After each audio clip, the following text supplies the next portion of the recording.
আল্লাহ তালার কাছে হাজার শুক্রিয়া, মোবাইলটি আমাদের সাকসেস হয়েছে। ওয়ান চান্সেই এটা সাকসেস হয়েছে।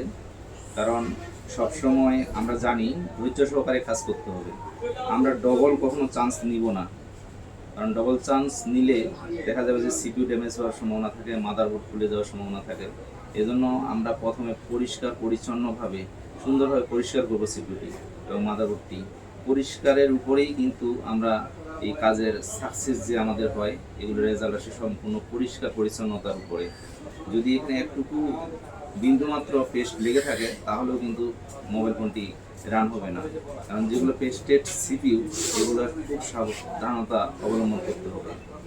আর আপনারা যারা নতুন টেকনিশিয়ান রয়েছেন তাদেরকে আমি বারবার বলি যে আপনারা চেষ্টা করেন। আপনারা যত চেষ্টা করবেন অবশ্যই একদিন না একদিন আপনারা সাকসেস হবেন।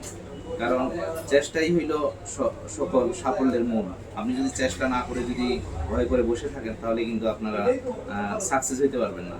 সেহেতু আপনাদেরকে প্রতিনিয়ত চেষ্টা করতে হবে। আপনারা বার ফোনের যে সিপিইউগুলো রয়েছে আপনারা বার ফোনের সিপিইউ দিয়ে ট্রাই করেন। কারণ এইগুলা ফোন ডেড হয়ে গেলে তো আর কোনো প্রবলেম নাই, হয়তোবা দেখা গেছে বার ফোনের মাদারবোর্ড অ্যাভেলেবেল পাওয়া যায়। আপনারা এইগুলো দিয়ে ট্রাই করেন, ইনশাল্লাহ আস্তে আস্তে এক সময় আপনারা এইসব অ্যাডভান্স লেভেলের কাজ অবশ্যই আপনারা করতে। আজকে যে মোবাইলটির কাজ করা হয়েছে এটি রেডমি নোট 9 প্রো ম্যাক্স।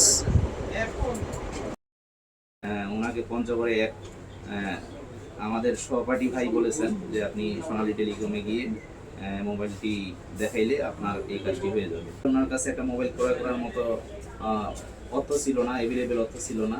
তারপরে উনি খুব করে আমাকে এই ফোনটি যত্ন সহকারে কাজ করতে বলেছেন বলেই আমি সুন্দরভাবে এই কাজটি রিকভারি করে দিলাম। ভাইয়ের আজকে আমরা মতামত নিব। শুরুতে আমি খুব টেনশনে ছিলাম যে ফোনটা ঠিক হবে কিনা। তাই আমার পঞ্চগড়ে কিছু এক ভাই আর কি সাজেস্ট করছে যে সোনালী টেলিকমে আসার জন্য।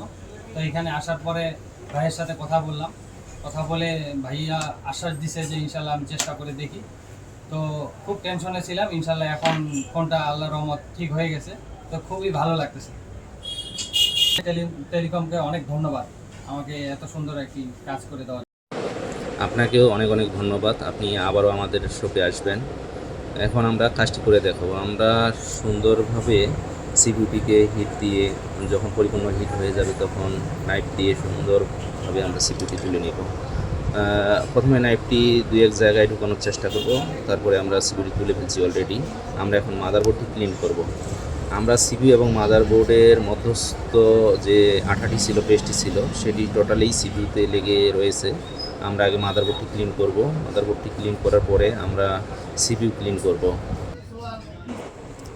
আমরা সিপিইউটি পিসিবি স্ট্যান্ডে সুন্দরভাবে আটকিয়ে হট গানের টেম্পারেচার মেনটেন করে আমরা সুন্দরভাবে হিট দিয়ে আস্তে আস্তে নাইফ দিয়ে আমরা সিপিইউতে লেগে থাকা যে পেস্টটি ছিল, যেহেতু পেস্টেড সিপিইউ ছিল এটি, সেহেতু পেস্টগুলো লেগে আছে। আমরা এই পেস্টগুলো সুন্দরভাবে পরিষ্কার করে নিব। আমরা অবশ্যই এখানে খেয়াল রাখবো হট গানের অতিরিক্ত টেম্পারেচার যেন না হয়ে যায়। আলহামদুলিল্লাহ আমরা সুন্দরভাবে পেস্টগুলো পরিষ্কার অলরেডি করে ফেলেছি। এখন ওয়াশ করব। আমরা ওয়াশ করার পরেই দেখেন আমরা সুন্দরভাবে ওয়াশ করতেছি। থিনার বা পেল দিয়ে আপনারা ওয়াশ করতে পারেন, তাতে কোনো প্রবলেম নেই। অনেক সুন্দর, মাশাআল্লাহ অনেক সুন্দর পরিষ্কার হয়েছে। আমরা টিস্যু দিয়ে মুছে এখন দেখব, আমরা পরিষ্কার করে দেখব। সিপিইউটি অনেক সুন্দর পরিষ্কার হয়েছে। দেখেন, আপনারা দেখলে বুঝতে পারবেন মাদারবোর্ড এবং সিপিইউ কতটা পরিষ্কার, একেবারে পরিষ্কার পরিচ্ছন্ন। এখানে সামান্যতম পেস্ট লেগে থাকলে সেটটি রান হতে চাবে না। আমরা সিপিইউটি এখন রিবোলিং করব। আমরা রিবোলিং প্লেট দিয়ে আমরা রিবোলিং করব। আমরা অল্প পরিমাণ পেস্ট নিয়ে টুইজার দিয়ে সুন্দরভাবে ধরে রাখবো। ধরে রাখার পরে আমরা হইল আঙ্গুল দিয়ে সুন্দরভাবে চতুর্থ সাইডে আমরা পেস্টগুলো লাগিয়ে কাপড় দিয়ে মুছে নিব। মুছা হয়ে গেলে আমরা হট গান দিয়ে সুন্দরভাবে এক পাশ থেকে হিট দিব আস্তে আস্তে টেম্পারেচার মেনটেন করে। এই হিট হয়ে গেলে আমরা বুঝতে পারবো। তারপরে আমরা ব্লেড দিয়ে উপরে বেড়ে থাকা যে বলের অতিরিক্ত পাগুলো রয়েছে এগুলো ব্লেড দিয়ে কেটে দিব। কেটে দেওয়ার পরে আমরা সুন্দরভাবে পরিষ্কার করব। পরিষ্কার করার পরে আমরা অল্প পরিমাণ পেস্ট দিয়ে আমরা এটি হট গান দিয়ে হিট দিব। হিট দেওয়ার পরে আপনারা দেখলে বুঝতে পারবেন বিজিএগুলো তার নিজ নিজ স্থানে সুন্দরভাবে বসে যাচ্ছে। এবং প্রতিটি বল একই সমান দেখাচ্ছে। পরবর্তীতে আমরা সিপিইউটি মাদারবোর্ডে সুন্দরভাবে সেট আপ করার চেষ্টা করব।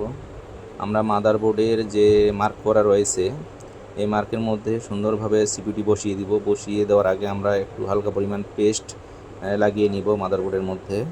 আর যেহেতু আমাদের সিপিইউটি রিহট করার পরে আমরা পেস্ট দিয়ে রিহট করেছি, পেস্টটি তো আর আমরা মুছে ফেলিনি, তাই এখানে কিছু পেস্ট ছিল।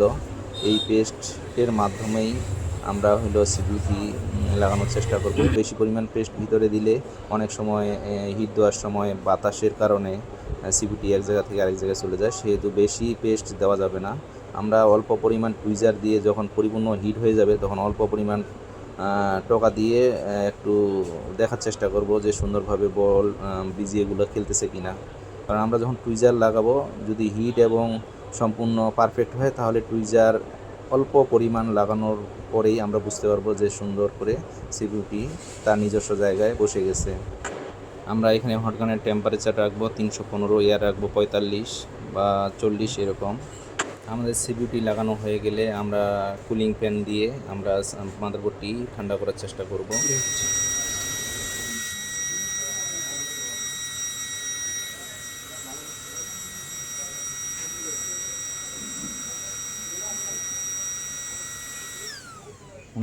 আমরা একটু মাদারবোর্ডটি জিআর ভ্যালু চেক করব। ভিভেট লাইনের জিআর ভ্যালু 405 দেখাচ্ছে, অনেক ভালো দেখাচ্ছে। আলহামদুলিল্লাহ ফোনটি ওয়ান চান্সে রান হবে। আমরা এখন মোবাইলের বডিতে বসিয়ে সুন্দরভাবে টোটাল সেট আপ করে আমরা মোবাইলটি রান করার চেষ্টা করব। সেট আপের পরে আমরা পাওয়ার কি প্রেস করে মোবাইলটি রান করব। আলহামদুলিল্লাহ মোবাইলটি আমাদের রান হয়ে গেছে। আল্লাহ তাআলার কাছে হাজার শুকরিয়া আদায় করছি, কাজটি সুন্দরভাবে সমাপ্ত হয়েছে। মোবাইল ফোনের যে কোনো সমস্যায় আপনারা আমাদের সাথে যোগাযোগ করতে পারেন। আমাদের শপের নাম Sonali telecom and mobile servicing centre, Bodabazar, Boda Panchagarh. আমাদের ভিডিও স্ক্রিনে আমাদের নাম্বার দেওয়া থাকবে, আপনারা আমাদের হোয়াটসঅ্যাপে নক দিতে পারেন। ইনশাআল্লাহ আপনাদের মোবাইলের যে কোনো বিষয়ের সমস্যা সমাধান করে দেওয়ার চেষ্টা করব। সাথে থাকার জন্য সকলকে ধন্যবাদ জানিয়ে আজকের ভিডিও আমি এখানে শেষ করছি। আল্লাহ হাফেজ।